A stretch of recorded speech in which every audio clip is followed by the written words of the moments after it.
अस्सलाम वालेकुम। आज हम लोगों ने पॉइंट नंबर 407 से कंटिन्यू करना है। रफ़ीउल्लाह 12th एडिशन है। हम लोग फार्माकोलॉजी कर रहे थे। सबसे पहला पॉइंट है कि safest drug in third trimester. तो थर्ड ट्राइमेस्टर के अंदर आपके पास जो सबसे सेफेस्ट ड्रग होती है वो सेफाड्रॉक्सल होती है। सेफाड्रॉक्सल मुझे कोई बता सकता है कि कौन सी जनरेशन की ड्रग है? ये इससे आप कैसे क्लासिफाई करते हो सेफाड्रॉक्सल को?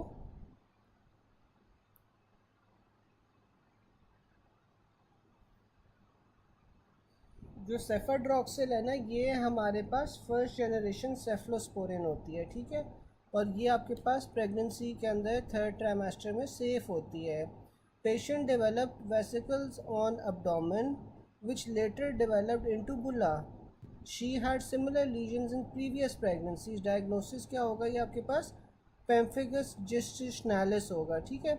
अब ये जो पेम्फिगस गेस्टिशनैलिस है, ये आपके पास क्या होता है कि आपके पास प्रेगनेंसी के अंदर एक ऑटो इम्यून कंडीशन होती है जिसमें आपके पास बुल्ले बन जाते हैं और या वेसिकल्स बन जाते हैं एब्डोमेन के ऊपर, ठीक है। फिर आ रहा है a pregnant lady develop some kind of changes just like her uncle who is hepatitis C positive.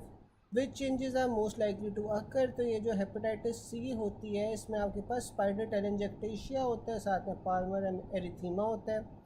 Secretion of which of the following is not increase during pregnancy? तो आपके पास ग्रोथ हार्मोन जौन सा होता है वो कांस्टेंट रहता है through out pregnancy. Initially जो फर्स्ट हाफ होती है उसके अंदर ग्रोथ हार्मोन राइज करता है और जबकि सेकंड हाफ के अंदर आपके पास डिक्रीज़ करता है। तो ओवरऑल जो ग्रोथ हार्मोन की कॉन्सेंट्रेशंस हैं वो प्रेगनेंसी के अंदर सेम रहती हैं। Decrease growth hormone in pregnancy is due to human chorionic somatomammotrophin, ठीक है। अब ये जो आपके पास ह्यूमन कोरियोनिक सोमैटोमैमोट्रोफिन है ना, ये आपके पास जौन सा होता है ये सेकेंड ट्राइमेस्टर के अंदर डिक्रीज़ कर रहा होता है ये ग्रोथ हार्मोन को, ठीक है। पेज नंबर 239 है, रफ़ीउल्लाह 12th एडिशन है। Decrease growth hormone in pregnancy due to human chorionic सोमैटोमैमोट्रोफिन।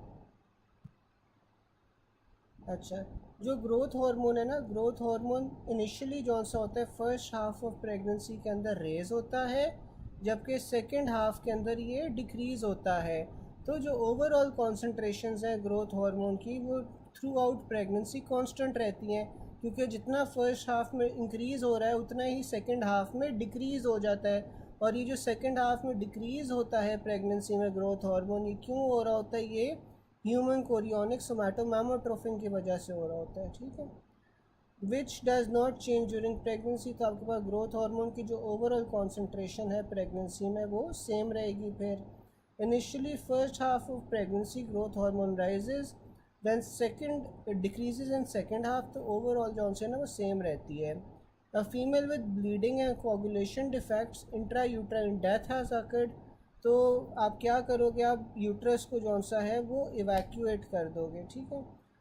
Female है, ब्लीडिंग है, साथ में कोगुलेशन डिफेक्ट्स हैं, इंट्रा यूट्राइन डेथ हो गई है, तो इसमें आपने इवैक्यूएशन कर देनी है यूट्रस की। Anti emetic with highest bio availability. तो कौन सी एंटी एमेटिक होती है जिसकी बायो अवेलेबिलिटी सबसे ज़्यादा होती है? वो आपके पास मेटोक्लोप्रामाइड होती है। While anti emetic that is preferred in patients of chemotherapy. तो ये जो कीमोथेरेपी इंड्यूस नोजिया या वॉमिटिंग होती है इसमें आपने ऑन्डेंस्टिरोन देनी होती है। Drug that increases lower oesophageal tone and increases gastric emptying, ठीक है। तो ये आपके पास मेटोक्लोप्रामाइड होगी, ठीक है। जो मेटोक्लोप्रामाइड है ये लोअर इसोफेजियल टोन को बढ़ा देती है, ठीक है। अगर आपके पास लोअर इसोफेजियल टोन बढ़ जाएगी तो आपके पास जो गैस्ट्रिक कंटेंट्स हैं वो ऊपर वॉमिटिंग के थ्रू नहीं आ सकते, ठीक है। And increase gastric emptying. तो ये आपके पास मेटोक्लोप्रामाइड होती है। जो ऑन्डेंस्टिरोन है वो आपके पास 5-HT3 एंटागोनिस्ट होती है, ठीक है। फिर मैकेनिज़्म ऑफ एक्शन एंडोस्टेरोन का क्या है? तो ये 5-HT3 एंटागोनिस्ट है या सेरोटोनिन टाइप 3 रिसेप्टर एंटागोनिस्ट है। डायबिटिक गैस्ट्रोपरेसिस ड्रग कौन सी आप दोगे इसमें? मेटोक्लोप्रामाइड दोगे। Drug which increases the competency of gastroesophageal junction. तो आपको बताया था कि जो मेटोक्लोप्रामाइड होती है ये लोअर इसोफेजियल टोन को बढ़ा रही होती है। फिर आ जाता है one surgeon preparing patient for laparotomy but prior the surgery patient was complaining of nausea and vomiting.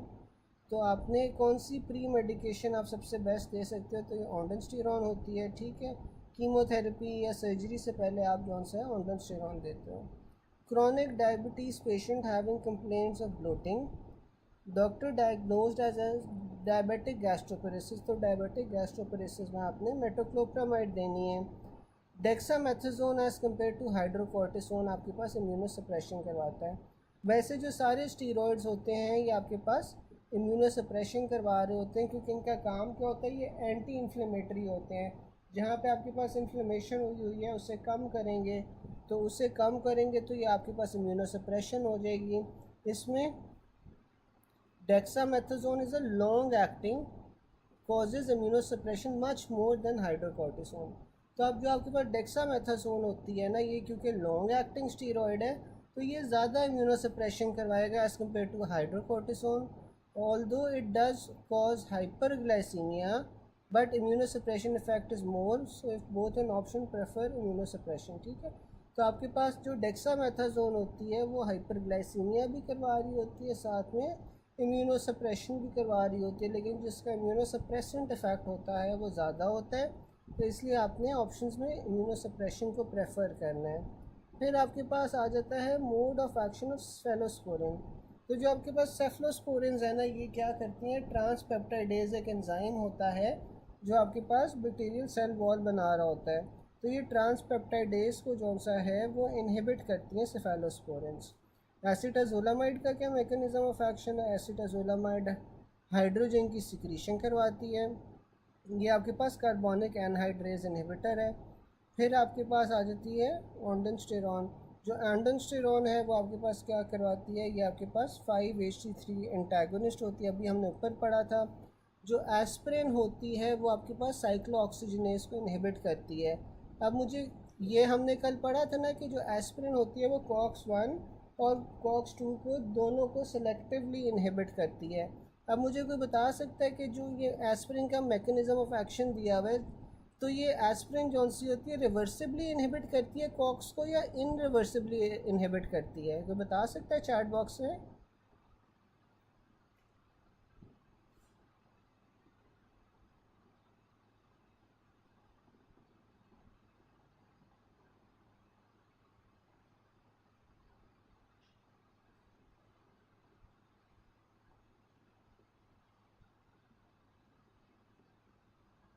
बिल्कुल इरिवर्सिबली ये इनहिबिट करेगी। फिर आपके पास आ जाता है mechanism of action of verapamil. तो जब वेरापामिल है ना, ये क्या करती है, एवी नोडल डिले को इंक्रीज़ कर देती है, ठीक है। तो इसीलिए आप जब हार्ट रेट इंक्रीज़ हो रहा होता है, जैसे टेकीकार्डिया होता है या फिर आपके पास एरिथमियाज होते हैं, तो उसमें आप वेरापामिल देते हो। अब वेरापामिल का क्या काम होता है, वेरापामिल जॉनसन है ना, ये कैल्शियम चैनल ब्लॉकर है, ठीक है। तो ये आपके पास एवी नोडल डिले बढ़ा देती है। एवी नोडल डिले अगर बढ़ जाएगा तो इसका फ़ायदा क्या होगा कि आपके पास जो वेंट्रिकल्स है ना उन्हें प्रॉपर टाइम मिलेगा टू फिल अप, ठीक है। वरना अगर आपका तेज़ी तेज़ी से हार्ट बीट कर रहा है तो उसमें आपके पास वेंट्रिकल्स को टाइम नहीं मिल रहा है इनफ कि आपके पास वो भर सके, और इसी तरह आपके पास इजेक्शन फ्रैक्शन जौन सी है वो बन रही है। तो इसमें आपके पास जो वेरापामिल है ये आपके हार्ट रेट थोड़ा स्लो डाउन कर देगी, जिसमें आपके पास एवी नोडल डिले इंक्रीज़ हो जाएगा और वेंट्रिकल्स को टाइम मिलेगा टू फिल अप।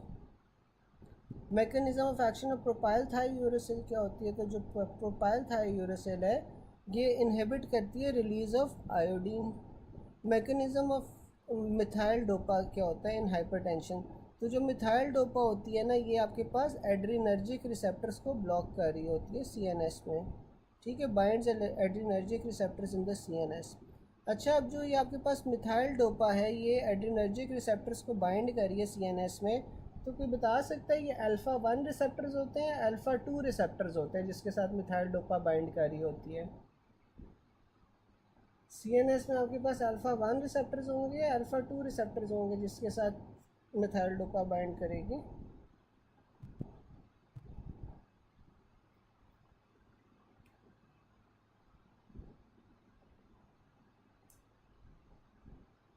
बिल्कुल अल्फ़ा 2 रिसेप्टर्स होंगे, ठीक है। फिर आपके पास आ जाता है एसिटाजोलामाइड का मैकेनिज़्म ऑफ एक्शन, तो वो आपके पास हाइड्रोजन सिक्रीशन करवाता है। नियोस्टिग्मीन का मैकेनिज़्म ऑफ एक्शन क्या होता है? तो जो नियोस्टिग्मीन है वो आपके पास एसिटाइल कोलिनेस्ट्रेज की इनहिबिटर है, ठीक है। तो अब आपके पास क्या होता है, जो मायस्थीनिया ग्रेविस है, मायस्थीनिया ग्रेविस में क्या हो रहा होता है आपके पास कि ये जो एसिटाइल कोलिनेस्ट्रेज है इसकी अमाउंट बढ़ जाती है, आपके पास इंक्रीज ब्रेकडाउन होगा एसिटाइल कोलिन का।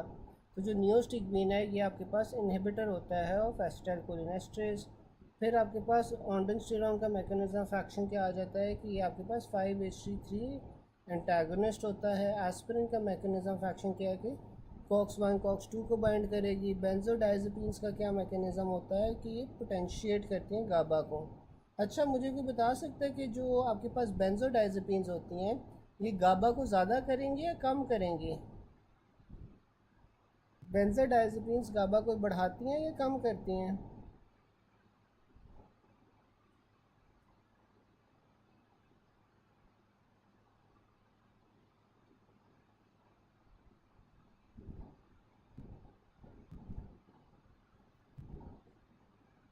बिल्कुल, गाबा को ये इंक्रीज़ करेंगे। फिर आपके पास आ जाता है फॉस्फोडाइएस्ट्रेज इनहिबिटर मैकेनिज्म ऑफ एक्शन। तो जो फॉस्फोडाइएस्ट्रेज होता है वो आपके पास कन्वर्जन इनहिबिट करवाता है conversion of CAMP into 5AAMP, ठीक है। तो जो फॉस्फोडाइएस्ट्रेज होता है ये आपके पास साइक्लिक AMP की कन्वर्जन टू 5AMP डिक्रीज़ करवाता है। फिर वरापामिल आपके पास क्या कर रही थी, AB नोडल डिले इंक्रीज़ कर रही थी। प्रोपाइल थायोरेसिल क्या करती है, आयोडीन के रिलीज़ को इनहिबिट करती है। Alpha methyldopa mechanism of action inhibits non epinephrine for post ganglionic neurons to act. A patient having dicumarol can expect to have which of the following symptoms. तो dicumarol वाले को delayed blood clotting होगी, क्योंकि जो डायक्यूमरॉल होता है वो आपके पास विटामिन के का डिप्लीटर होता है, ठीक है। डायक्यूमरॉल ने आपके पास विटामिन के को ख़त्म करना है। तो अगर आपके पास विटामिन के ख़त्म हो जाएगी तो जो आपके पास क्लॉटिंग फैक्टर्स हैं वो अब्जॉर्ब नहीं हो पाएंगे, ठीक है। फिर आपके पास आ जाता है डायक्यूमरॉल विटामिन के डिप्लीटर होती है like vitamin warfarin. Mechanism of captopril क्या होती है, तो आपके पास कन्वर्जन को इनहिबिट करती है ऑफ एंजियोटेंसिन 2, ठीक है। अब मुझे कोई बता सकता है कि एंजियोटेंसिन 1 और जो आपके पास एंजियोटेंसिन 2 है ये आपके पास कहाँ कहाँ बनते हैं, और यहाँ पे फिर एल्डोस्टेरॉन कहाँ पे बनता है? एंजियोटेंसिन 1-2 कहाँ पे बनते हैं और फिर एल्डोस्टेरॉन कहाँ बनता है?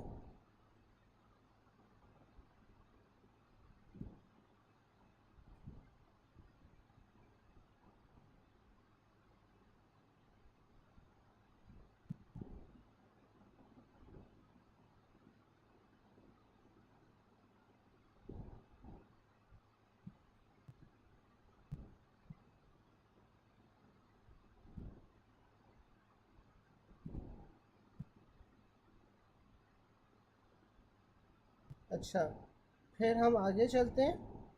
हमारे पास क्या था कि जो अल्फ़ा मिथाइल डोपा होता है उसका मैकेनिज्म ऑफ एक्शन क्या होता है। तो जो आपके पास अल्फ़ा मिथाइल डोपा होती है वो आपके पास इनहिबिट करती है non epinephrine on post ganglionic neuron to act. A patient taking dicumarol can expect to have which of the following symptoms. तो जो डायक्यूमरॉल होती है उसमें डिलेड ब्लड क्लॉटिंग आ जाती है, क्योंकि जो डायक्यूमरॉल होती है वो विटामिन के डिप्लीटर होता है like warfarin. Mechanism of action of captopril क्या होते हैं, जो कैप्टोप्रिल है वो आपके पास कन्वर्जन को इनहिबिट कर रही होती है ऑफ एंजियोटेंसिन 2। हाँ, अब जो एंजियोटेंसिन 1 होता है वो किडनीज में होता है, एंजियोटेंसिन 1 जो सा होता है वो किडनीज में होता है, एंजियोटेंसिन 2 जो सा होता है वो लंग्स में होता है, ठीक है। डॉक्टर तारिक सही कह रहे हैं कि जो एंजियोटेंसिन 2 होती है ना इसकी कन्वर्जन आपके पास लंग्स में हो रही होती है। फिर आपके पास आ जाता है mechanism of action of captopril. तो जो कैप्टोप्रिल है वो आपके पास इनहिबिट कर रही है कन्वर्जन ऑफ एंजियोटेंसिन 2, ठीक है। अब जो आपके पास ब्लड होता है ना या प्लाज्मा होता है, प्लाज्मा के अंदर आपके पास एंजियोटेंसिनोजन होता है, ठीक है। अब ये जो एंजियोटेंसिनोजन है ना, इसने कन्वर्ट होना है एंजियोटेंसिन 1 में। ये आपके पास किस तरह कन्वर्ट होता है, ये आपके पास रेनिन जौन सी है ना वो रिलीज़ होती है from the kidneys. Renin kidney से रिलीज़ होगी, इसने ऐड करना on angiotensinogen. Angiotensinogen was being produced by the liver and is found in the blood, ठीक है। तो ये आपके पास कौन सा है, एंजियोटेंसिन 1 में कन्वर्ट हो जाएगा एंजियोटेंसिनोजन, और जो एंजियोटेंसिन 1 है वो आपके पास लंग्स में जाएगा, और लंग्स में आपके पास ये एंजियोटेंसिन 2 में कन्वर्ट हो जाएगा। इसके लिए एंजाइम कौन सा ज़रूरी है आपके पास, एंजियोटेंसिन कन्वर्टिंग एंजाइम ज़रूरी है। अब ये जो एंजियोटेंसिन कन्वर्टिंग एंजाइम है, यहाँ पे आप एस इनहिबिटर्स देते हो, तो जो एस इनहिबिटर्स होते हैं जैसे कि आपके पास कैप्टोप्रेल आ गया, ये आपके पास एंजियोटेंसिन 1 को एंजियोटेंसिन 2 में कन्वर्ट नहीं होने देते, ठीक है। तो ये है सारा, ठीक है। फिर आपके पास आ रहा है मैकेनिज्म ऑफ एक्शन ऑफ लबीटालॉल। तो जो लबीटालॉल है वो आपके पास अल्फा बीटा रिसेप्टर्स दोनों पे एक्ट करती है। Patient presented with upper abdominal spasmodic pain after fatty food intake relieve by dicyclomine. What is the action of dicyclomine. तो जो डायसाइक्लोमीन है ना वो आपके पास M3 रिसेप्टर्स या मस्कुलैनिक रिसेप्टर्स के ऊपर एक्ट कर रही होती है। ये आप कॉलिक की पेन के अंदर दे रहे होते हो डायसाइक्लोमीन। फिर आपके पास आ जाता है मैकेनिज्म एक्शन ऑफ वैंकोमाइसिन। तो वैंकोमाइसिन आपके पास क्या करता है, ये आपके पास बैक्टीरियल कंपोनेंट में चेंजेस करवाता है। मैकेनिज्म सेफेलोस्पोरिन्स का क्या होता है, जो सेफेलोस्पोरिन्स हैं वो आपके पास ट्रांसपेप्टाइडेज की इनहिबिशन करवा रही होती हैं। Cyclosporine anti tumour effect mechanism of action in transplant patients. तो ये जो आपके पास साइक्लोस्पोरिन्स होती है ना, ये एंटी ट्यूमर इफेक्ट इसका क्या होता है कि ये टी सेल की डिफ्रेंशिएशन को इनहिबिट करेंगी। मैकेनिज्म ऑफ नाइट्रोक्रोसाइड क्या होता है, तो जो नाइट्रोक्रोसाइड है वो आपके पास वेसल्स के ऊपर एक्ट कर रहा होता है, वहाँ पे वेसो डायलेशन करवा रहा होता है। Mechanism of action of clomiphene citrate. जो क्लोमिफेन सिट्रेट है ये आपके पास ओव्यूलेशन की इंडक्शन करवा रही होती है, ठीक है। फिर आगे आपके पास एडिनोसिन का, जो एडिनोसिन होता है वो AB कंडक्शन को कम कर रहा होता है, जबकि डाइजॉक्सिन जौन सा होता है वो इंट्रासेलुलर कैल्शियम को बढ़ा रहा होता है। फिर आपके पास आ जाता है mechanism of action of acetazolamide. तो जो एसिटाजोलामाइड है वो आपके पास हाइड्रोजन सिक्रीशन को कम कर रही है और इंक्रीज़ करती है excretion of sodium and potassium, ठीक है। अभी जो एसिटाजोलामाइड है इसने हाइड्रोजन की सिक्रीशन को तो कम कर दिया, लेकिन जो आपके पास एक्सक्रीशन ऑफ सोडियम और पोटेशियम है इसे ज़्यादा कर देती है। Drug inhibit hydrogen potassium ATPase, तो आपके पास वो ओमेप्राजोल होता है। Drug decreases the triglyceride levels the most, आपके पास जेम फिब्रोजल जौन सी होती है ना वो ट्राइग्लिसराइड्स के लेवल्स को कम कर रही होती है। पोटेंट वीनो डायलेटर आपके पास क्या आता है, IV नाइट्रोग्लिसरीन। आर्टीरियो डायलेटर्स आपके पास कौन से आ जाते हैं, हाइड्रेलाजीन, मिनॉक्सिडिल और निफेडिपिन, ठीक है। जो वीनो डायलेटर होगा वो आपके पास नाइट्रोग्लिसरीन होगा, जबकि जो आर्टीरियल डायलेटर्स हैं उसमें हाइड्रेलाजीन आ जाएगा, मिनॉक्सिडिल आ जाएगा और निफेडिपिन आ जाएगा। जो शॉर्टेस्ट एक्टिंग बेंजोडाइजेपिन होती है वो आपके पास मीडाजोलाम होती है, ठीक है। Midazolam is the shortest acting benzodiazepine. A drug which blocks adenylyl cyclase and inhibits CAMP can be used in the treatment of Vibrio cholera. Drug acting through hydrogen potassium ATPase, तो आपके पास वो PPIs आ जाएंगे। A patient was given a drug which caused increased calcium. What drug was given? तो आप thyroid diuretics दे रहे हो जो कि आपके पास हाइपर कैल्सीमिया करवाती हैं। It also comes as thiazide diuretics effect hypercalcemia। फिर आपके पास आ जाता है हाइपरयूरिसीमिया और साथ में हाइपरकैल्सीमिया। फिर क्लोमिफेन सिट्रेट जो सा हमने पढ़ा था ओव्यूलेशन इंडक्शन के लिए यूज़ होता है, और ये कैसे यूज़ होता है, हाइपोथैलेमस पे वर्क करके patient with gum bleed given ascorbic acid. Mechanism of ascorbic acid क्या होता है, तो जो अस्कॉर्बिक एसिड है या विटामिन C है ये आपके पास हाइड्रोक्सिलेशन करवाता है प्रोलीन और लाइसिन मॉलिक्यूल्स की। प्रोपाइल थायोयूरेसिल मैकेनिज्म ऑफ एक्शन क्या होता है कि इनहिबिट करते हैं ऑक्सीडेशन ऑफ आयोडीन, ठीक है। तो जो आपके पास आयोडाइड आती है वो आपके पास माइनस नेगेटिव आई के फॉर्म में होती है ना, तो वो उसमें आपके पास ऑक्सीडेशन होगी जिससे 2 आई के मॉलिक्यूल्स आ जाएंगे, I2 बन जाएगा। तो ये आपके पास जो है ना प्रोपाइल थायोरेसिल इस वाले एक्शन को ब्लॉक करती है। It also comes as propylthiouracil का मैकेनिज्म एक्शन क्या है, inhibition of thyroid hormone synthesis. तो पहले आपके पास जो प्रोपाइल थायरोसिल है वो थायराइड पेरोक्सिडेज को ब्लॉक करेगी, inhibiting the oxidation of iodine and the organification and uncoupling of iodine, inhibition of thyroid hormone synthesis, mechanism of action of itraconazole। तो जब इट्राकोनाजोल है ना, ये आपके पास एर्गोस्टिरॉल सिंथेसिस में काम आती है। Citrate is given to a patient with renal calcium stones. आप आगे क्या कर सकते हो, आप उसकी पीएच को इंक्रीज़ कर सकते हो ताकि ससेप्टेबिलिटी कम हो जाए। Clavulanic acid helps penicillin B lactamase inhibitor. फिर आपके पास आ जाता है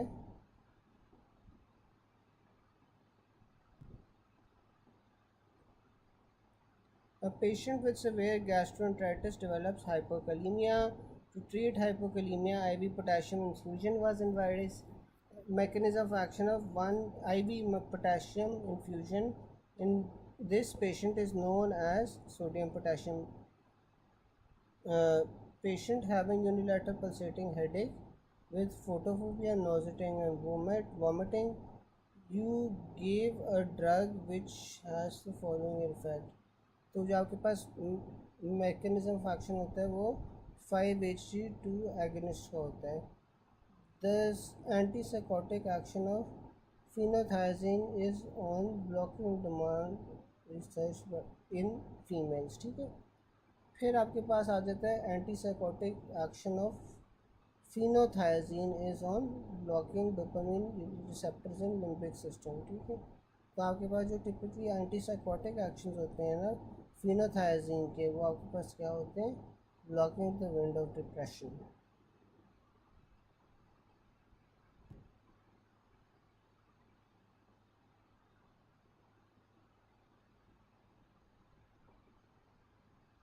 फिर आपके पास आ जाता है reducing the size of prostate. अच्छा, ये यहाँ तक किसी को कोई चीज़ ना समझ आई हो, यहाँ तक किसी को कोई चीज़ ना समझ आई हो, दोबारा से रिपीट करनी हो।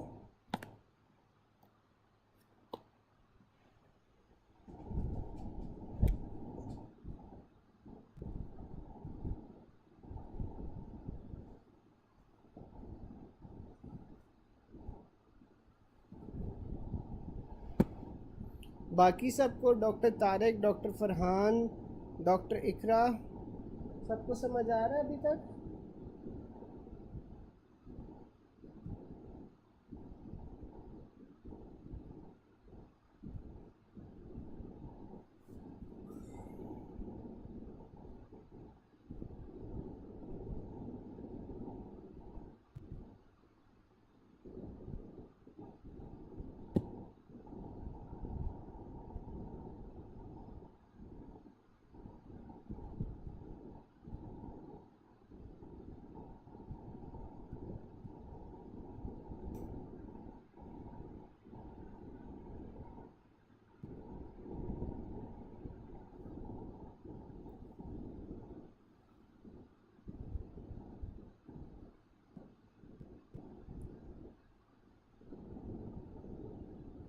अच्छा, जो विब्रियो कॉलरा है ना, विब्रियो कॉलरा का आपको बेसिकली ना मैकेनिज़्म ऑफ एक्शन आना चाहिए।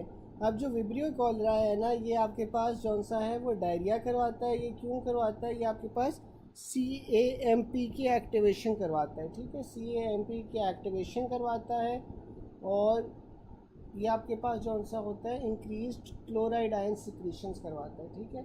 तो जब आपके पास क्लोराइड आयंस जौन सा वो एक्टिवली सिक्रीट हो रहे होंगे तो आपके पास वाटर भी साथ साथ लूज़ होएगा, ठीक है। तो इस तरह के आपके पास एग्जांपल आती है विब्रियो कॉलरा की।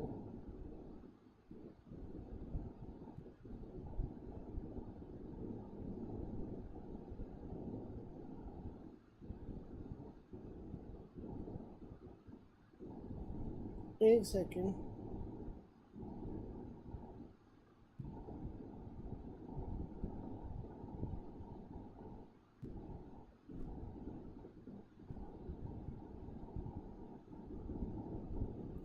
अच्छा,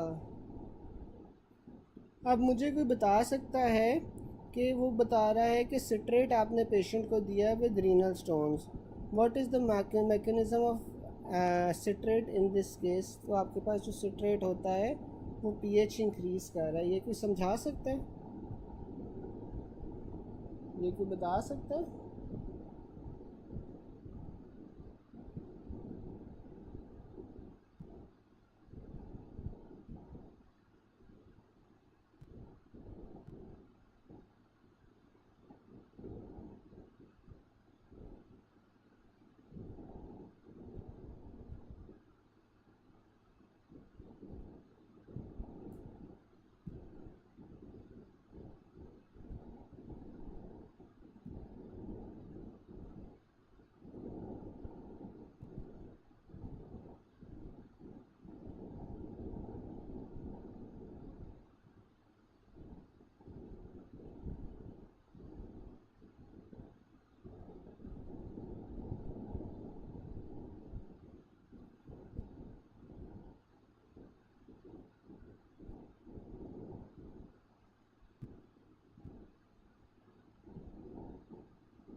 अच्छा, जो सिट्रेट होती है ना, सिट्रेट आपके पास जौन सी होती है वो अल्कलाइनाइज करती है यूरिन को, ठीक है। और इस वजह से आपके पास जो पीएच है यूरिन का वो इंक्रीज़ हो जाता है। अब जब पीएच आपके पास इंक्रीज़ हो जाएगा, ये आपके पास यूरिक एसिड और जो सिस्टीन स्टोन्स हैं वो बनने से रोकता है, क्योंकि जो आपके पास यूरिक एसिड या सिस्टीन स्टोन्स है ना वो टिपिकली आपके पास हाई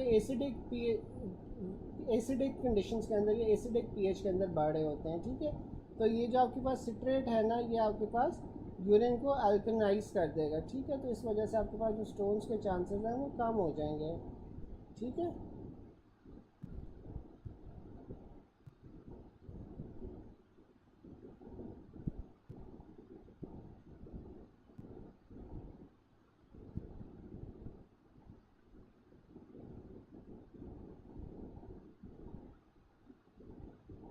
जो सिट्रेट होता है ना वो आपके पास यूरिन का पीएच ज़्यादा करता है, ठीक है। सिट्रेट जौन सा होता है वो यूरिन का पीएच ज़्यादा करता है।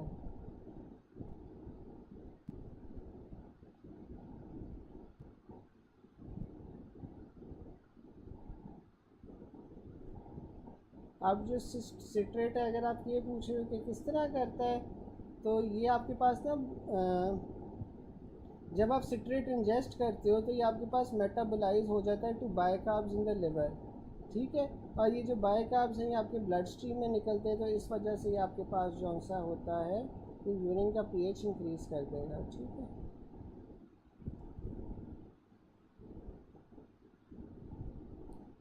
हाँ, ब्लड के अंदर जो सा ब्लड के अंदर ये एसिडिटी करवा रहा होता है, लेकिन यूरिन का जो पीएच है ना वो ज़्यादा हो जाता है। फिर आपके पास आ रहा है mechanism of action of loop diuretics. तो जो लूप डायरेटिक्स होते हैं वो आपके पास इनहिबिट करते हैं कोर ट्रांसपोर्ट सिस्टम को, जिसमें सोडियम पोटेशियम 2 क्लोराइड आ जाती है of the ascending thick limb of Henle. Clavulanic acid आपने पेशेंट्स में कब देना है, क्योंकि जो फ्लूवालेनिक एसिड होता है ये आपके पास बीटा लैक्टमेज इनहिबिटर होता है। Mechanism of action of cellular cephalosporin था आपके पास। सिफेलोस्पोरिन्स क्या कह रहे थे, ट्रांसपेप्टाइडेज को इनहिबिट कर रहे थे। Propyl thyroxine mechanism of action क्या होता है कि थायराइड हार्मोन की सिंथेसिस को बढ़ा रहा होता है। Mechanism of action of allopurinol, अब जो एलोप्यूरिनॉल है वो आपके पास ऑक्सीडेज इनहिबिटर है। Mechanism of action of captopril, तो आपके पास जो कैप्टोप्रिल है वो डिक्रीज हार्ट रेट करता है। Patient with severe gastroenteritis develops hypothermia. To treat hypokalemia, IV potassium is advised. Mechanism of action is left ventricular potassium infusion in the patient is thorough। तो उसका जो एक्सरे है ना वो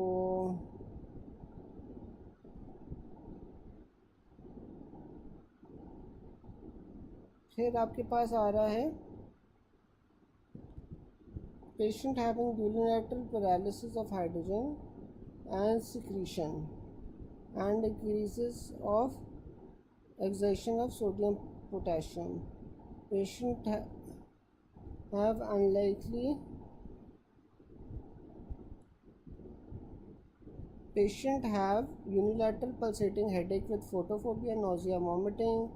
So you are given a drug which will have following MAOH T agonist. ठीक है, तो antipsychotic action of phenothiazine is on blocking programs. ठीक है, reduce the size of prostate आपने कर देना है 5 ग्राम तक 5 अल्फा रिडक्टिव से.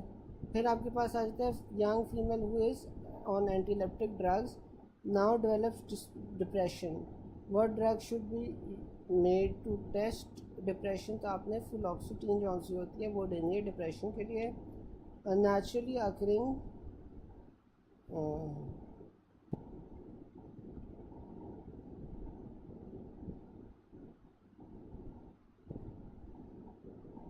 फिर आपके पास आ जाता है a young male who is excellent on anti-epileptic drugs now develop depression. What drugs should the doctor give for depression? तो आपने फ्लोक्सिटीन देनी है. ठीक है, फिर आपके पास आ रहा है naturally occurring alkaloid are morphine salts and codeine salts. अगर आपके पास आ रहा है action on the smooth muscle diuretic used in pulmonary oedema, आपके पास फ्लोसामाइड होती है. फिर आपके पास आ जाता है as a result of potency best anaesthesia. फिर आपके पास आ जाता है ये ओक्यूलोमोटर है.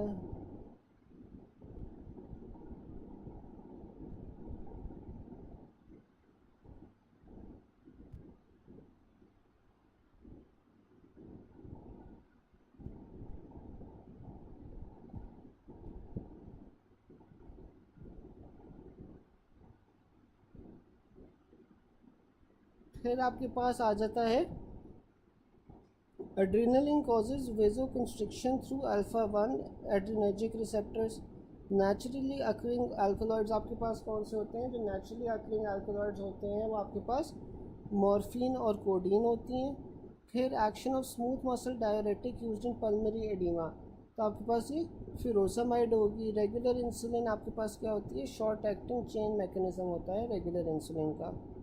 ठीक है, फिर आपके पास आ जाती हैं what increases the potency of local anaesthesia when added to 1/20,000 epinephrine. तो आपके पास जो एपिनेफ्रीन होती है ना वो एक वेजोकंस्ट्रिक्टर होती है. तो उसमें क्या करना है कि जहाँ पे आपने ये एनेस्थीसिया लगाया है यहाँ पे जो स्किन है या जो ब्लड वेसल्स है उसे क्लोज ऑफ कर देगी. उसे क्लोज ऑफ कर देगी तो आपके पास जो ये हेमरेज हो रहा है इस तरह की जो चीज़ है वो नहीं होगी और आपका जो वो एरिया है जो इन्फार्क्टेड एरिया है वो रिस्टोर होना शुरू हो जाएगा. ठीक है, फिर आपके पास आ रहा है local anaesthetic agent decreases hepatic blood flow. तो आपके पास जो हैलोथिन होती है वो हेपेटिक ब्लड फ्लो को कम कर रही होती है. फिर आपके पास आ जाता है local anaesthetic agent decreases hepatic blood flow. Halothane है. Local anaesthetic point decreases by sodium channels. तो ये आप सब. फिर आपके पास आ जाता है इंटरमीडिएट साइनिंग.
अच्छा, फिर हमारे पास आ जाता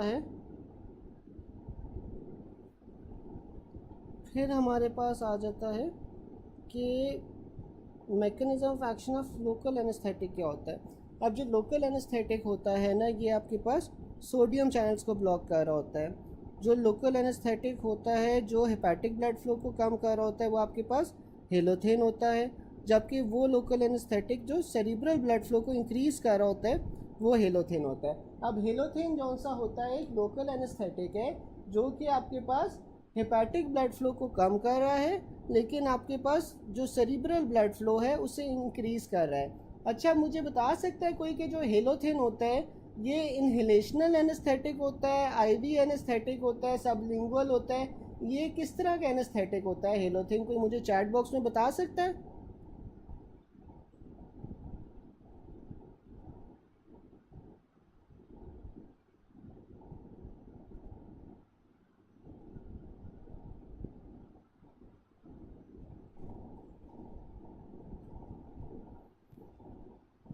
बिल्कुल, ये एक इनहेलेशनल एनेस्थेटिक है। फिर हमारे पास आ जाता है कि हेलोथेन आपके पास कौन सा है ना, वो हेपेटिक ब्लड फ्लो को तो कम कर रहा होता है लेकिन जो सेरिब्रल ब्लड फ्लो है उससे इंक्रीज़ कर रहा होता है। फिर आपके पास डेसफ्लूरेन आ जाता है, आइसोफ्लूरेन आ जाता है, सीवोफ्लूरेन आ जाता है। ठीक है, तो सेरिब्रल ब्लड फ्लो को जो इंक्रीज़ कर रहे हैं उसमें सबसे पहले हेलोथेन है, फिर डेसफ्लूरेन है, फिर आइसोफ्लूरेन है, फिर सीवोफ्लूरेन है। फिर आपके पास आ जाता है local anaesthetic agent for OPD use. तो ओपीडी के अंदर आप जो लोकल एनेस्थीसिया दे रहे होते हो वो आप कौन सा दे सकते हो? आप डेसफ्लूरेन दे सकते हो। फिर local anaesthetic decrease plasma esterase level, तो आपके पास जो प्लाज्मा एस्ट्रेस लेवल को कम कर रहा होता है लोकल एनेस्थेटिक, वो आपके पास प्रोकेन होता है। शॉर्टेस्ट एक्टिंग लोकल एनेस्थीसिया कौन सा होगा? प्रोकेन होगा, और साथ में आपके पास क्लोरोप्रोकेन होता है। ठीक है, जो प्रोकेन और क्लोरोप्रोकेन है ये आपके पास शॉर्टेस्ट एक्टिंग लोकल एनेस्थेटिक्स होते हैं। फिर इंटरमीडिएट एक्टिंग लोकल एनेस्थेटिक कौन सा होता है? वो आपके पास लिग्नोकेन होता है जो इंटरमीडिएट एक्टिंग होता है। और जो लॉन्गेस्ट एक्टिंग लोकल एनेस्थेटिक्स होते हैं उसमें आपके पास रुपीवाकेन, बुपीवाकेन और टेट्राकेन आ जाता है। ठीक है, अगर वो शॉर्टेस्ट एक्टिंग पूछे तो उसमें आपके पास प्रोकेन, क्लोरोप्रोकेन है, इंटरमीडिएट में आपके पास लिग्नोकेन है, और लॉन्ग एक्टिंग में आपके पास रुपीवाकेन, बुपीवाकेन और टेट्राकेन है। सबसे वाइडली जो लोकल एनेस्थीसिया यूज़ होता है वो आपके पास इंटरमीडिएट और साथ में लॉन्ग एक्टिंग दोनों को मिला के यूज़ होता है। लोकल एनेस्थेटिक का सबसे ज़्यादा जो टॉक्सिक होता है वो कौन सा होता है? बुपीवाकेन होता है। बुपीवाकेन अब सबसे ज़्यादा टॉक्सिक है, तो बुपीवाकेन क्या करवाता है? क्यों सबसे ज़्यादा टॉक्सिक है बुपीवाकेन? कोई चैट बॉक्स में बता सकते हैं?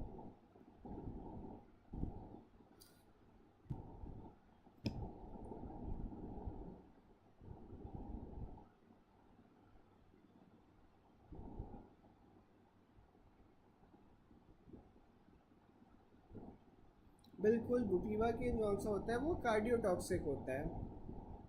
अब अगर आपके पास एनेस्थेटिक चाहिए, आपके पास कोई ब्रेस्ट की इंजरी है, चेस्ट की या रिब्स की इंजरी है, तो उसमें आपने बुपीवाकेन देना है, क्योंकि जो बुपीवाकेन होता है ये लॉन्ग एक्टिंग होता है या इसका जो असर होता है वो देर तक चलता है, तो इसलिए आपने इसमें बुपीवाकेन देना है। बुपीवाकेन आप बुपीवाकेन के ऊपर क्यों प्रेफर करते हो? क्योंकि जो बुपीवाकेन होता है वो लेस सीएनएस टॉक्सिक होता है।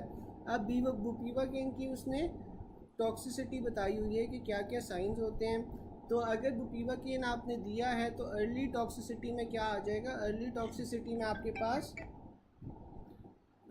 पेरियोरल पैरेस्थीसियाज आ जाएंगे, यानी कि लिप्स के अराउंड आपको सुइयाँ चुभेंगी।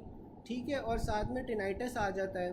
फिर आपके पास जो मिड टॉक्सिसिटी होती है, मिड टॉक्सिसिटी के अंदर आपके पास हाइपोटेंशन आ जाती है, और लेट में आपके पास एरिथमियाज आ जाते हैं। अच्छा, अब आपने जो जनरल एनेस्थीसिया होता है ना, जनरल एनेस्थीसिया में आपने कॉम्बिनेशन किस चीज़ का देना होता है? आपने हैलोथेन और नाइट्रिक ऑक्साइड का आपने कॉम्बिनेशन देना होता है। ठीक है, potent anaesthetic with potent analgesic. ठीक है, तो आपके पास वो केटामीन होता है जो कि पोटेंट एनेस्थीसिया भी प्रोवाइड कर रहा है जबकि साथ में पेन रिलीफ भी कर रहा है। तो वो कौन सा एजेंट है जो आपके पास पोटेंट एनेस्थेटिक भी है, साथ में पोटेंट एनाल्जेसिक भी है? तो आपके पास वो कीटामीन हो जाएगा। अब पोटेंट एनेस्थेटिक तो है लेकिन पुअर वीक एनाल्जेसिक है, यानी कि एनेस्थीसिया तो दे रहा है लेकिन एनाल्जीसिया नहीं दे रहा, तो ये आपके पास प्रोपोफोल या हेलोथेन आ जाता है। साथ में वो ये बोल रहा है कि पोटेंट एनाल्जेसिक है लेकिन वीक एनेस्थेटिक है, ठीक है। तो ये आपके पास क्या होगा, ये आपके पास नाइट्रिक ऑक्साइड होगा, इसीलिए आप इन दोनों का कॉम्बिनेशन दे रहे होते हो फिर जनरल एनेस्थीसिया में। फिर आपके पास आ जाते हैं एनेस्थीसिया इन एस्थमेटिक हीमोडायनामिकली स्टेबल पेशेंट्स। तो एस्थमेटिक्स में जो हीमोडायनामिकली स्टेबल होंगे उसमें आपने प्रोपोफोल देना है, जबकि जो आपके पास एस्थमेटिक पेशेंट्स हीमोडायनामिकली अनस्टेबल होंगे उसमें आपने केटामीन देनी है। फिर आपके पास आ रहा है एनेस्थेटिक कॉजिंग मैलिग्नेंट हाइपरथर्मिया। तो जो मैलिग्नेंट हाइपरथर्मिया होता है वो आपके पास हेलोथेन और साथ में सक्सिनाइलकोलिन से हो रहा होता है। इंट्रिंसिक एक्टिविटी ऑफ ब्रोंकोडायलेशन आपके पास कौन करवा रहा होता है, केटामीन। तो जो केटामीन है ना ये आपके पास ब्रोंकोडायलेशन करवा रहा होता है, ठीक है। तो इसीलिए आपने जौन सा है ये एस्थमा वाले पेशेंट्स में दे सकते हो, ठीक है। तो ये जो ऊपर लिखा हुआ था एनेस्थीसिया इन एस्थमेटिक हीमोडायनामिकली अनस्टेबल पेशेंट, तो आपने केटामीन देनी है क्योंकि जो केटामीन है वो ब्रोंकोडायलेशन करवा रही होती है और ये आप फिर एस्थमा में यूज़ कर सकते हो। Anaesthetic drug causes cardiac stimulation when increase heart rate and BP, तो आपके पास ये केटामीन होती है। After spinal anaesthesia hypotension occurs, what is the cause, तो आपके पास स्पाइनल एनेस्थीसिया के बाद अगर हाइपोटेंशन हो रही है तो इसका क्या कॉज है, आपके पास वो वेजोमोटर टोन जो सी है वो लूज़ हो रही है। लोकल एनेस्थीसिया कॉजेज मेथ हीमोग्लोबिनीमिया या फिर हीमोग्लोबिनूरिया, तो आपके पास वो प्राइलोकेन होता है। जो प्राइलोकेन होगा वो आपके पास मेथ हीमोग्लोबिनीमिया या हीमोग्लोबिनूरिया करवाएगा। Local anaesthetic decrease risk of nausea vomiting, तो आपके पास वो प्रोपोफोल होता है जो कि आपके पास नोजिया वॉमिटिंग का रिस्क डिक्रीज़ कर रहा होता है।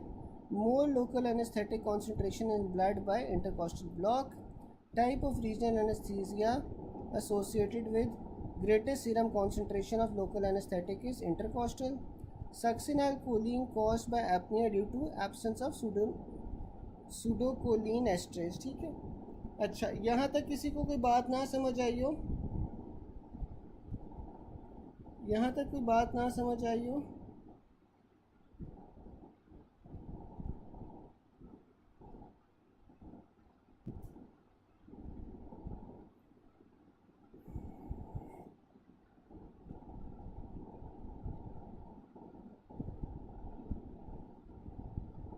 गाइस एक बार पढ़ लो और मुझे बताओ कोई बात नहीं समझ आ रही तो।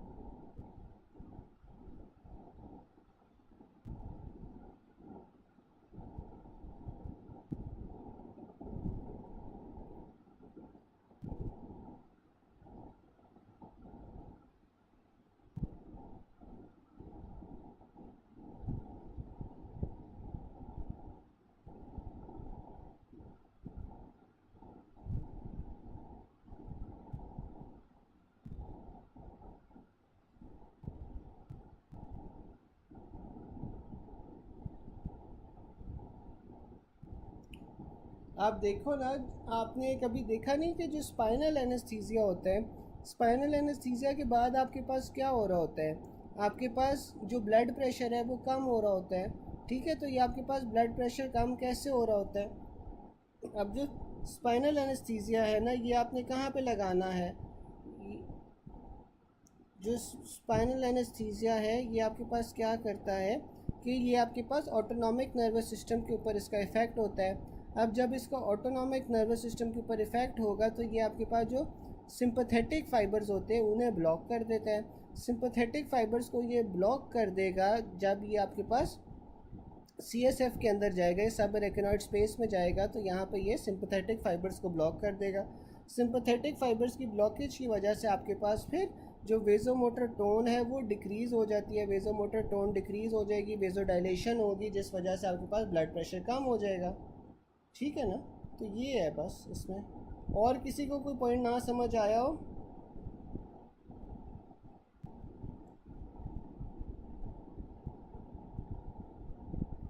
डॉक्टर तारिक, आपको समझ आ गया? बाकी किसी को कोई पॉइंट ना समझ आया हो अभी तक?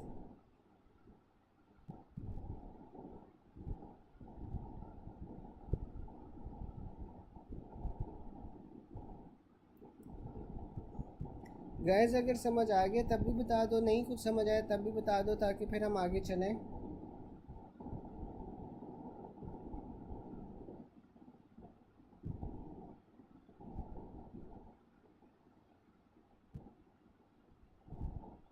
चलें, फिर आपके पास आ जाता है कि mechanism of action of local anaesthesia. तो जो लोकल एनेस्थीसिया होता है वो सोडियम चैनल्स की ब्लॉकेज करवा रहा होता है। IV local anaesthetic with rapid metabolism and hence less side effects that can be used in regional blocks. तो आपके पास वो मेपीवा केन होती है। अब जो मेपीवा केन होती है ना, ये आपके पास आईवी लोकल एनेस्थेटिक है जिसका आपके पास मेटाबॉलिज्म जल्दी हो जाता है, ठीक है। तो जल्दी मेटाबोलाइज होकर जल्दी एक्सक्रीट हो जाती है, इसलिए आपके पास इसके जो साइड इफ़ेक्ट्स हैं वो कम होते हैं और ये आप रीजनल ब्लॉक्स के अंदर यूज़ कर सकते हो। Following local anaesthetic causes methaemoglobinaemia. तो मेथीमोग्लोबिनीमिया या हीमोग्लोबिन यूरिया हमने पढ़ा था कि वो प्राइलोकेन करवा रही होती है। In a patient in an RTA, a patient had chest injury resulting in third and fourth rib fracture। फिर आपके पास आ जाता है उसकी प्रिवेंशन ऑफ पेन के लिए आपने बुपीवाकेन देनी है क्योंकि लॉन्ग एक्टिंग होती है। With short acting local anaesthetic is given in epidural विया वजाइनल हिस्टेरेक्टमी। तो आपने इसमें क्या देना है, प्राइलोकेन देनी है, प्रोकेन देनी है, sorry. Bradycardia is the side effect of which anaesthetic agent. तो आपके पास हेलोथेन जौन सी होती है वो ब्रेडिकार्डिया करवा रही होती है, साथ में ये मलिग्नेंट हाइपरथर्मिया भी करवाती है by continuous skeletal muscle contraction. ये सेरिब्रल ब्लड फ्लो को आपके पास बढ़ा रही है। और सेरिब्रल ब्लड फ्लो में सीक्वेंस हमारे पास क्या था, halothane, desflurane, isoflurane, sevoflurane. Which one is the strongest anaesthetic but weak analgesia. तो आपके पास ये हेलोथेन आ जाएगी। A pyramidal approach in spinal anesthesia must pierce which of the following। तो आपके पास पैरामीडियल अप्रोच के लिए आपने लिगामेंटम फ्लेवम को जौन सा होता है वो पियर्स करना होता है। अच्छा, मुझे कोई बता सकते हैं कि लिगामेंटम फ्लेवम को जब आप पियर्स करोगे तो आपके पास फिर कौन सी स्पेस आ जाती है? लिगामेंटम फ्लेवम को पियर्स करने के बाद कौन सी स्पेस कौन सी स्पेस में आप चले जाते हो?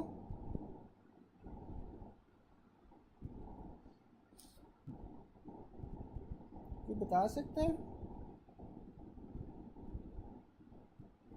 बिल्कुल एपिड्यूरल स्पेस में आप जाओगे।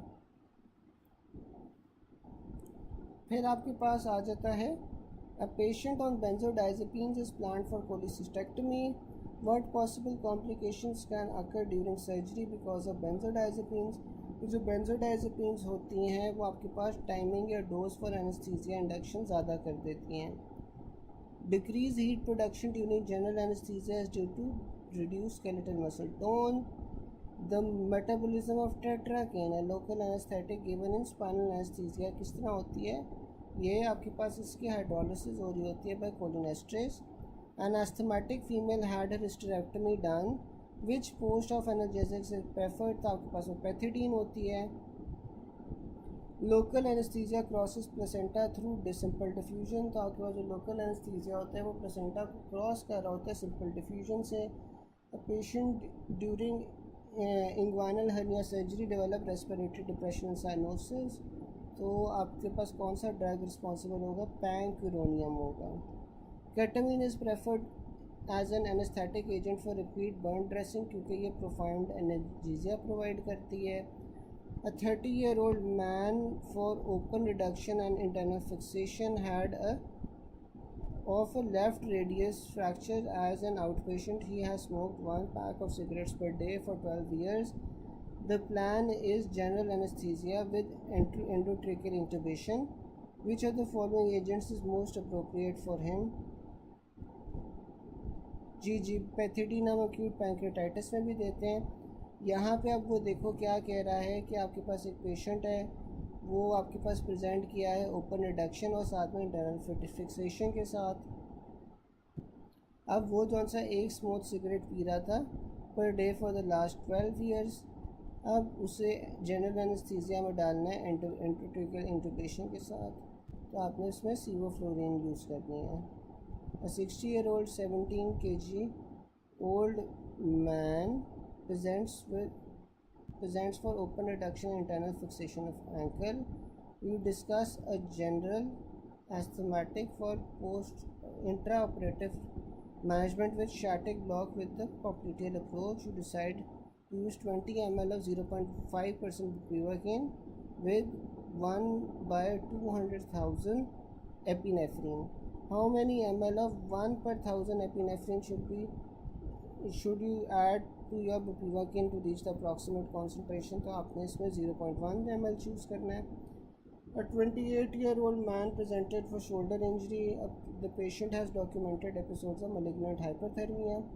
In a previous surgery under general anesthesia, which of the following neuromuscular blocker is contraindicated in this patient? तो आपने सक्सेनाल्कोलिन ही देना, which drug may be useful in the management of neuroleptical malignant syndrome, although it can worsen the symptoms of schizophrenia. तो आपने ब्रोमोक्रिप्टिलिन देनी है, ठीक है। एक सेकंड मुझे देखने तो कितना रह गया।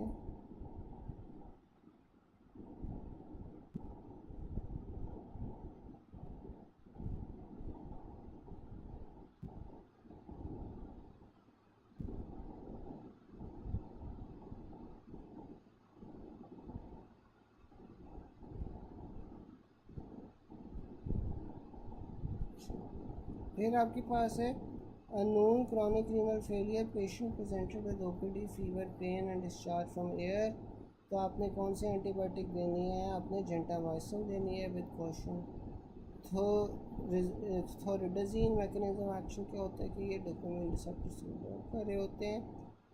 विच drug decreases the triglyceride levels in जेनेटोफेमोरल।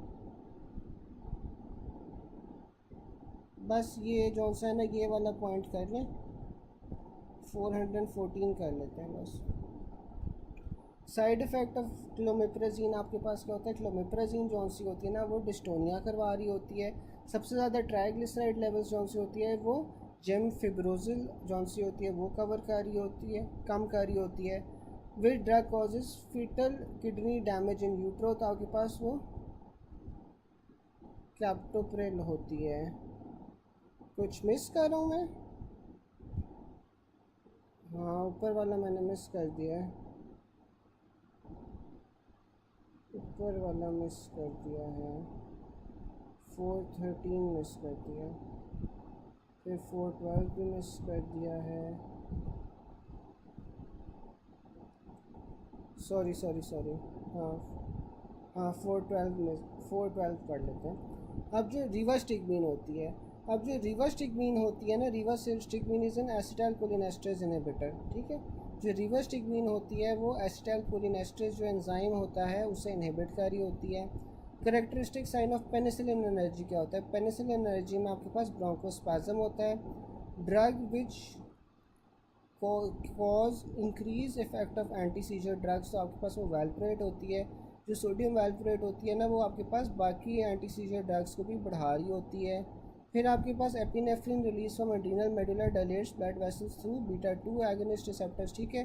जो आपके पास बीटा-2 रिसेप्टर्स होते हैं ये वेजोडाइलेशन करवा रहे होते हैं, तो जो एपिनेफ्रिन निकल रही होती है एड्रीनल मेडुला से, ये आपके पास बीटा-2 रिसेप्टर एगोनिस्ट पे जाती है जहाँ पे ये वेजोडाइलेशन होती है। फिर आपके पास morphine is given to patient, what effect will occur, तो मॉर्फिन आपके पास कॉन्स्टिपेशन करवा रही होती है। बुपीवाकेन जो सी होती है वो सोडियम चांस को लॉक कर रही होती है एज आयनाइज फॉर्म। बुपीवाकेन की सेफ डोज आपके पास 150 mg है। और जो अर्लीस्ट साइंस होते हैं बुपीवाकेन के, वो आपके पास रिंगिंग ऑफ एयर्स होती हैं। साथ में आपके पास एंटीसाइकोटिक्स आ जाती हैं। एंटीसाइकोटिक्स जो से होते हैं उनका एंटी एमेटिक इफेक्ट होता है। Antipsychotics are same in efficacy, ठीक है। तो जो सारी एंटीसाइकोटिक्स होती हैं, सारी एंटीसाइकोटिक्स का एक ही तरह का एंटी एमेटिक इफेक्ट होता है, ठीक है। तो सारी जो एंटीसाइकोटिक्स हैं वो एक ही तरह से आपके पास उल्टी रोक रही हैं या उनका एक ही तरह का एंटी एमेटिक इफेक्ट है। साथ में सारों की एफिकेसी भी जो सी होती है ना वो सिमिलर होती है। जो लिग्नोकेन होती है वो आपके पास क्या करती है? सोडियम के इन्फ्लक्स को प्रिवेंट कर रही होती है across the membrane. Analgesics causing tachycardia therapeutic doses आपके पास पैथिडीन होती है। Good analgesia but weak anaesthetic आपके पास नाइट्रिक ऑक्साइड होती है। टेमोक्सिफेन जो सा होता है एंटी एस्ट्रोजन होती है, drug use only when tumour is positive for oestrogen receptors given in pre menopausal women. जबकि आपके पास जो एनेस्ट्राजोल या एरोमेटेज इनहिबिटर्स होते हैं ये आप पोस्ट मेनोपॉजल वुमेन पे दे रहे होते हो। और जो नबीटालॉल है वो आपके पास अल्फ़ा बीटा रिसेप्टर्स दोनों पे एक्ट कर रही होती है। ठीक है यार, यहाँ तक किसी को कोई चीज़ ना समझ आई हो, यहाँ तक कोई चीज़ ना समझ आई हो। लबीटालॉल आपने पढ़ लिया था कि अल्फ़ा बीटा रिसेप्टर्स दोनों पे एक्ट करता है। जो टेमोक्सिफेन होता है वो आपके पास तब यूज़ होता है जबकि आपके पास जो ट्यूमर है वो ईस्ट्रोजन रिसेप्टर पॉजिटिव वो प्रीमियम मेनोपॉजल वुमेन में, जबकि आप जो एनेस्ट्राजोल होता है which is an aromatase inhibitor वो आप पोस्ट मेनोपॉजल वुमेन में यूज़ करते हो। गुड एनाल्जेसिक पर वीक एनेस्थेटिक आपके पास नाइट्रिक ऑक्साइड होता है। एनाल्जेसिक फॉसिन टेकिकार्डियन है, थेरेप्यूटिक डोज आपके पास पैथिडीन होती है। यहाँ तक किसी को कोई चीज़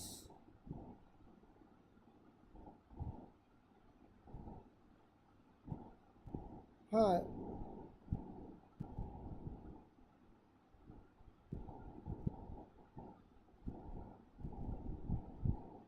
हाँ सही कह रहे हो आप लोग, रेलोक्सिन भी देते हैं, रेलोक्सिफेन भी देते हैं। हाँ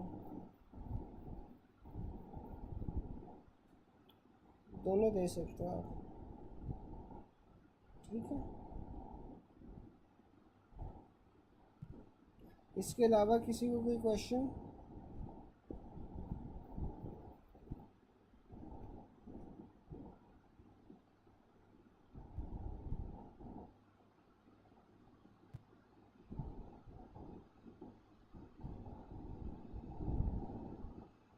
कोई क्वेश्चन तो नहीं है अभी तक?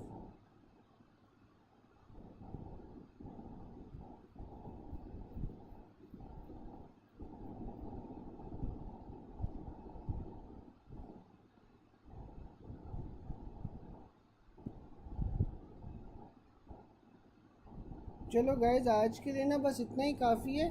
बाकी हमारे 4-5 पेज रह गए, हम वो फार्मा के कल कर लेते हैं। ठीक है, और मैं आप लोगों को ना एक एनेस्थीसिया का थोड़ा सा टेक्स्ट भेज रहा हूँ, आप लोग वो पढ़ लेना एक बार व्हाट्सएप ग्रुप पे, और ये आप लोग एक बार रिवाइज़ कर लेना। कल इंशाल्लाह हमारा फार्मा ख़त्म हो जाएगा। ठीक है, चलें।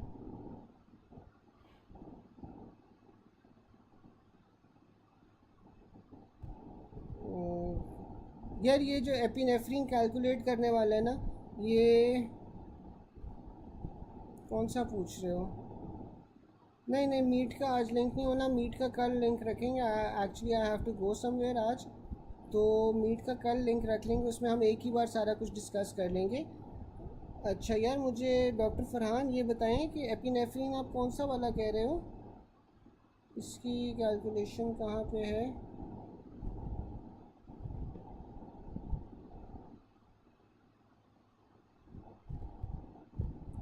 क्योंकि आई रिमेंबर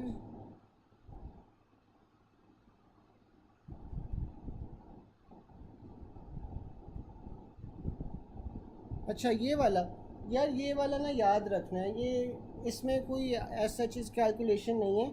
ये आपने बस याद रखना है कि आपने जो सा है ना इतनी एपिनेफ्रिन देनी, इसकी कैलकुलेशन नहीं है। हाँ समझ आ गई मुझे आप कौन सा बात कर रहे हो, ये बस याद रखने वाली चीज़ है एज इट इज़, इसकी कोई कैलकुलेशन नहीं है। ठीक है, चलें गाइस, फिर कल मुलाकात होती है। आज आप इतना कर लो, फिर बाकी जो सा ना हम वो कल देख लेंगे। ठीक है, अल्लाह हाफ़िज़।